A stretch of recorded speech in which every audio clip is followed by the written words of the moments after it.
keto wrong. There's a couple ways to do keto right. I've got one of them.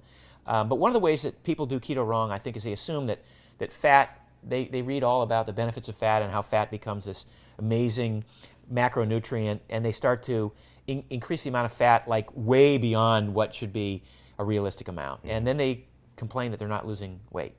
Well, at some point, you still have to create a deficit. You have to burn off more fat than you store.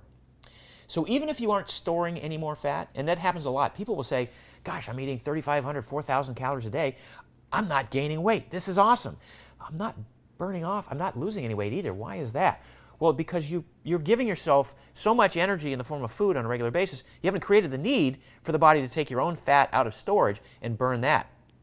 So you've built this metabolic machinery, and you've done the work, and you've built the mitochondria, and you become good at burning fat, and you become good at manufacturing ketones. You just haven't created the deficit that requires your body to go, hey, you know what? We could go days without eating, and we wouldn't be phased one bit because we're so good at burning fat, we're so good at burning ketones and making ketones that we've got the systems in place, but you have to create that deficit. So a lot of people who go keto, they might hit a point where they stop losing weight or they plateau because they're still assuming that they can get away with eating a lot because they're keto, right? Yeah.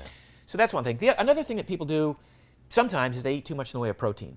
We don't need that much protein. If you look at the body's requirements in general for protein, 30, 40 grams a day is probably used for structural, for rebuilding muscle and connective tissue, and making some enzymes. You don't need much beyond that.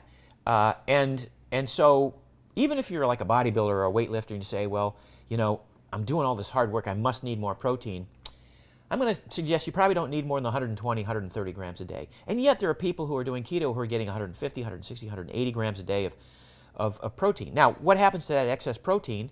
It gets converted to sugar in some people. It gets through this process of gluconeogenesis. It gets converted to sugar and sort of gets counted as a carb almost when you're trying to reduce carbs. Wow. So there's we have an equation for figuring out how much protein you need on a daily basis. And by the way, the interesting thing about protein is that you don't need it meal to meal. You don't even need it day to day. As long as on a weekly basis you're getting X amount of protein, the body has all of these ways in which it conserves amino acids and has this amino acid pool, this amino acid sink, this ability to recycle amino acids. And when we get too much, take in too many amino acids, we pee them out in the urine. We deaminate them and get rid of them. Well, that's a waste. So one of the things that people tend to do initially on keto is they say, I can eat all the fat I want and I can eat lots of protein as long as I cut my carbs down. You're not going to get the best results if you take that approach. There's this inherent gluttony in Americans in particular. Yes, we're hardwired to overeat, but that's a survival mechanism from 2 million years ago. Yes, we're hardwired to be able to burn that off, but we have to train ourselves to do that. So, I just find it fascinating that people would say, so I'm in the gym mostly to build a fast metabolism. I want to waste food. I want food to pass through me quickly. I don't want to absorb it. I want to be able to eat as much food as I possibly can. And look, I enjoy food as much as the next guy. In fact, I make a bold and brave statement. I mean, look, I enjoy every bite of food I put in my mouth. I don't eat anything that doesn't taste great, because I want to and I deserve it, and it's my, it's one of my great pleasures in life. Yeah. But I also know when to cut it off.